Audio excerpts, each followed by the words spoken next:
गांव के किनारे एक छोटा सा घर था जिसमें अरुण नाम का एक 16 साल का लड़का अपने माता पिता के साथ रहता था। अरुण के पिता खेत में मजदूरी करते थे और मां गांव में दूसरों के घर साफ सफाई करती थी। घर की हालत तंग थी, लेकिन अरुण की आंखों में हमेशा एक चमक रहती थी, सपनों की चमक। बचपन से ही अरुण को आसमान में उड़ते हवाई जहाज देखने का शौक था। जब भी आसमान में कोई प्लेन गुजरता, वह उसकी ओर देखता और सोचता, एक दिन मैं भी इसमें बैठूंगा और किसी बड़े शहर में जाकर कुछ बनकर लौटूंगा।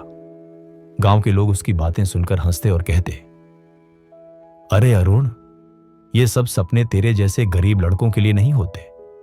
लेकिन अरुण जानता था कि गरीबी एक स्थिति है, पहचान नहीं। पहला कदम विश्वास। अरुण के पास महंगे स्कूल में पढ़ने का साधन नहीं था, लेकिन गांव के सरकारी स्कूल में वह हमेशा टॉप करता था।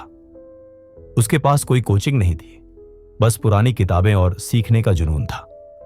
रात में लालटेन की रोशनी में वह पढ़ता और दिन में पिता के साथ खेतों में मदद करता।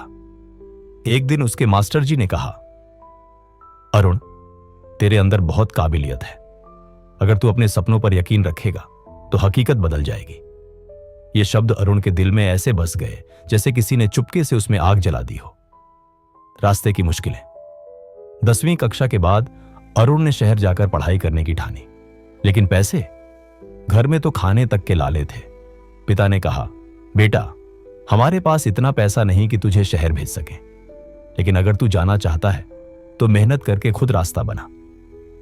अरुण ने गांव में बच्चों को पढ़ाना शुरू किया।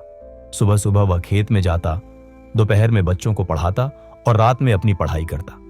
धीरे धीरे उसने शहर जाने के लिए कुछ पैसे बचा लिए। शहर का संघर्ष। शहर आने के बाद असली चुनौती शुरू हुई। यहां न कोई पहचान, न कोई सहारा। उसने एक ढाबे में बर्तन धोने का काम पकड़ा ताकि कमरे का किराया और खाना निकल सके। काम के बाद वह कॉलेज जाता और रात को देर तक पढ़ाई करता। कई बार थकान इतनी होती कि लगता, शायद मैं ये सब क्यों कर रहा हूं। लेकिन जब भी हिम्मत टूटती, वह अपने गांव का आसमान याद करता, वह हवाई जहाज याद करता और सोचता, मैंने सपना देखा है और मैं इसे सच करूंगा। छोटा सा मौका। एक दिन कॉलेज में एक प्रतियोगिता हुई, इनोवेशन फॉर फ्यूचर। अरुण ने इसमें हिस्सा लेने का फैसला किया। उसने हफ्तों मेहनत करके एक प्रोजेक्ट तैयार किया जिसमें गांव के खेतों में पानी बचाने की एक सस्ती मशीन का डिजाइन था। प्रतियोगिता के दिन अरुण के कपड़े साधारण थे, लेकिन आत्मविश्वास गगनचुंबी। उसने जजों के सामने अपने प्रोजेक्ट को इतने जुनून और विश्वास के साथ पेश किया कि सब दंग रह गए। नतीजा आया, पहला इनाम अरुण के नाम। इनाम के तौर पर उसे 50,000 रुपये और एक स्कॉलरशिप मिली। सपनों का विस्तार। उस स्कॉलरशिप से अरुण ने इंजीनियरिंग की पढ़ाई शुरू की। कॉलेज में वह लगातार मेहनत करता और हर मौके का फायदा उठाता। धीरे धीरे उसकी पहचान एक इनोवेटिव स्टूडेंट के रूप में बनने लगी। अंतिम वर्ष में उसे एक मल्टीनेशनल कंपनी से नौकरी का ऑफर मिला जो उसे विदेश ले जाने वाली थी।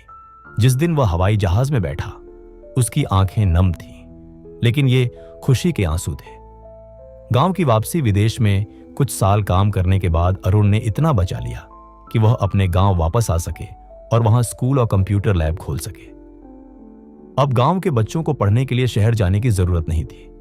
एक दिन वही लोग जो कभी उस पर हंसते थे, उसके पास आए और बोले, अरुण, तूने साबित कर दिया कि अगर सपना सच्चा हो और मेहनत ईमानदार, तो हकीकत खुद बदल जाती है। सीख। अरुण की कहानी हमें सिखाती है, सपने देखने में डरना नहीं चाहिए। हालात चाहे जैसे हों, मेहनत और विश्वास से सब बदल सकता है। दुनिया तुम्हें रोकने की कोशिश करेगी, लेकिन अगर तुम खुद पर भरोसा रखो तो मंजिल तुम्हारी होगी। सपने देखो, हकीकत खुद बन जाएगी। सिर्फ एक वाक्य नहीं, बल्कि जीने का तरीका है।